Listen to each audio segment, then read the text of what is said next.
नमस्कार जी। तो आज हम क्रिया के विषय में पढ़ते हैं, जिसमें क्रिया और क्रिया के भेद के बारे में पढ़ेंगे। क्रिया किसे कहते हैं?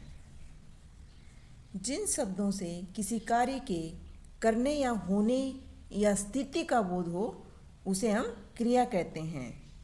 जैसे वह किसान है, तो इसमें क्या है? वह किसान है, तो उसकी स्थिति के बारे में पता चलता है, क्या है? वो किसान है। वह गीत गाता है, इसमें क्रिया है। क्या क्रिया है? गाता है। फिर है वर्षा हो रही है, तो इसमें क्या क्रिया हो रही है? हो रही है, मतलब वर्षा हो रही है, तो इसमें क्रिया कौन सी हुई? हो रही है। ठीक है, जो काम कर रहे हैं वो होती है क्रिया। क्रिया के मुख्यतः दो भेद होते हैं। कितने होते हैं? दो। कौन कौन से? अकर्मक और सकर्मक क्रिया। तो अब पढ़ते हैं हम अकर्मक क्रिया। जिस क्रिया का फल कर्म पर नहीं कर्ता पर पड़ता है, उसे क्या कहते हैं? अकर्मक क्रिया।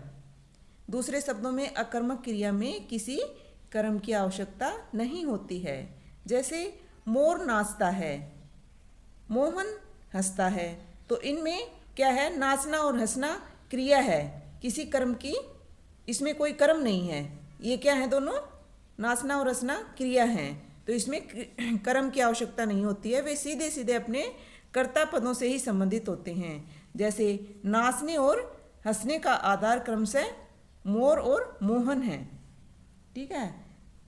और जैसे कुछ अकर्मक क्रियाएं, जैसे सोना, जागना, उठना, बैठना, हंसना, रोना, आना जाना, उछलना, कूदना, लेटना, ये सभी क्या हैं? ये अकर्मक क्रियाएं हैं। ठीक है। अकर्मक क्रिया के भेद, इनके तीन भेद होते हैं। अकर्मक क्रिया कितने भेद होते हैं? तीन।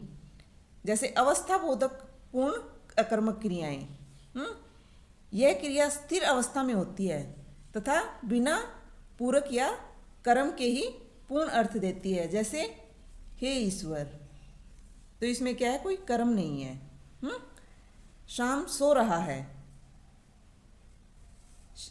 श्यामली हंस रही है, तो ये क्रिया क्या है? स्थिर अवस्था में है ये। ठीक है, इसलिए इसे क्या कहेंगे? अवस्था बोधक पूर्ण अकर्मक क्रियाएं। फिर आते हैं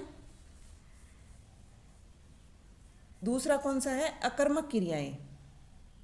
पूर्ण अकर्मक क्रियाएं, ये क्रियाएं बिना कर्म या पूरक के पूर्ण अर्थ देती हैं तथा इनमें कर्ता गतिमान रहता है। जैसे सोहन दिल्ली जा रहा था, चिड़िया उड़ रही थी, नदी बह रही थी, वह खुशी से उछल रहा था। तो ये क्रियाएं बिना किसी कर्म या पूरक के पूर्ण अर्थ व्यक्त करनी है। इसलिए इन्हें क्या कहेंगे? पूर्ण अकर्मक क्रियाएं।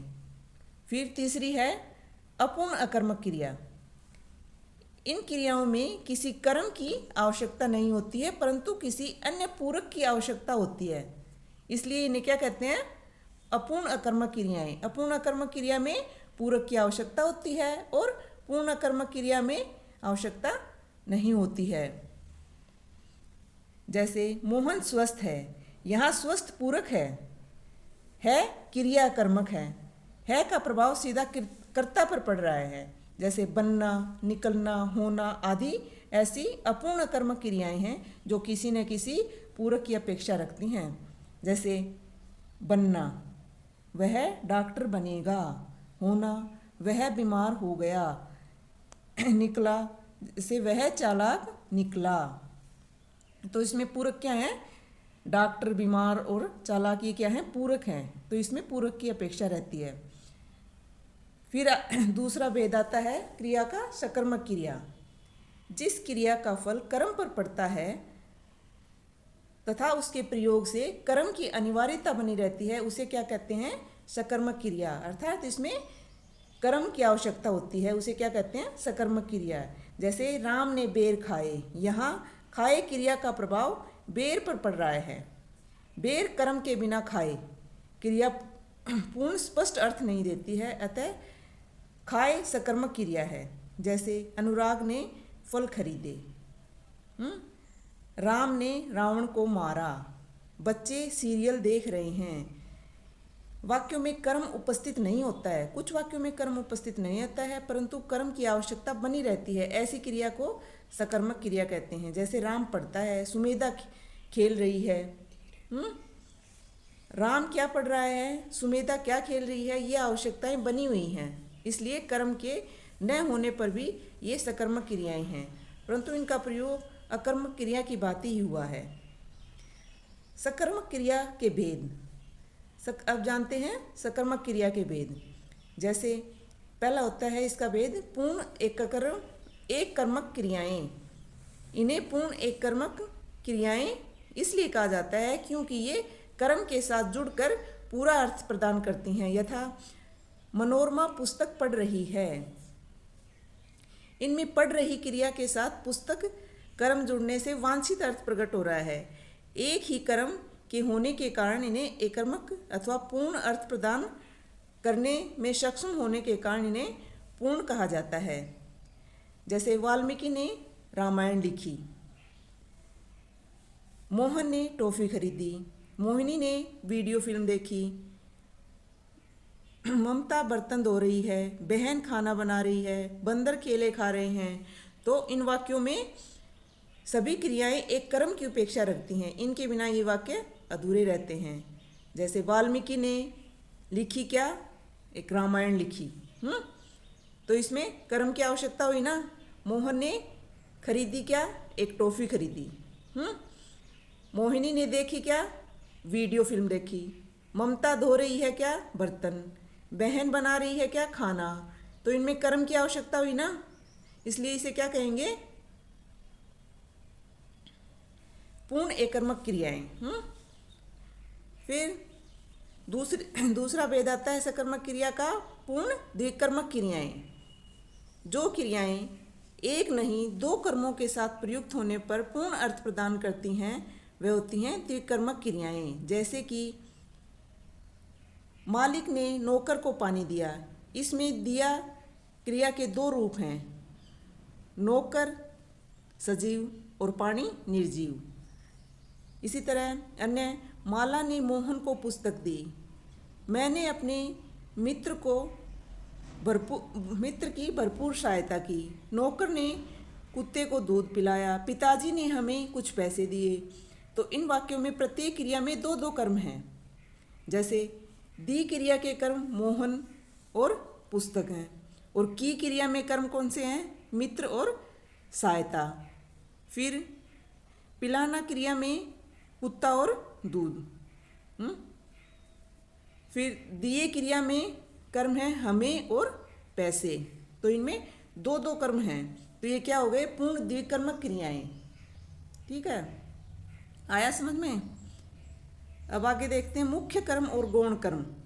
प्राय मुख्य कर्म होते हैं क्रिया के समीप रहता है, विभक्ति रहित होता है, अप्राणीवाचक होता है। इसके विपरीत गौण कर्म होते हैं क्रिया की अपेक्षाकृत दूर होते हैं और विभक्ति सहित होते हैं, प्राणीवाचक होते हैं। कुछ अकर्मक क्रियाओं को प्रेरणार्थक बनाकर सकर्मक भी बनाया जाता है। जैसे सकर्मक क्रियाओं को प्रथम या द्वितीय प्रेरणार्थक बनाकर द्विकर्मक बनाया जाता है। उदाहरणतः डूबना अकर्मक है, डुबवाना सकर्मक है, पढ़ना सकर्मक है, और पढ़ाना और पढ़वाना द्विकर्मक क्रियाएं हैं। अपूर्ण सकर्मक क्रियाएं, इन क्रियाओं में कर्म के होते हुए किसी पूरक के बिना अर्थ अधूरा रहता है, अतः कर्म से संबंधित किसी पूरक की आवश्यकता बनी रहती है। यथा जैसे अमित श्याम को मूर्ख समझता है। यहाँ समझता है क्रिया का कर्म श्याम उपस्थित है, फिर भी मूर्ख पूरक के रूप में अपूर्ण अर्थ है। 1,000 years later. जैसे बिना पूरक के मैं उसे मानता हूँ, पूरक सहित मैं उसे समझदार मानता हूँ। जैसे बिना पूरक होगा तुम मुझे अवश्य लिखना, फिर पूरक लगाएंगे तब क्या हो जाएगा, तुम मुझे पत्र अवश्य लिखना। तो पत्र क्या हो गया, पूरक। जैसे वह बनकर दिखाएगा, तो वह क्या बनकर दिखाएगा? वह प्रोफेसर बनकर दिखाएगा। तो ये प्रोफेसर क्या हो गया इसमें? पूरक। जैसे चुनना, मानना, समझना, बनना आदि क्रियाएं हैं, इसमें कर्म के सिवा एक पूरक की भी आवश्यकता बनी रहती है। ठीक है, तो आज का क्रिया के विषय में वीडियो यहीं समाप्त हुई। तो आज हमने क्रिया के परिभाषा और क्रिया के भेद के बारे में पढ़े।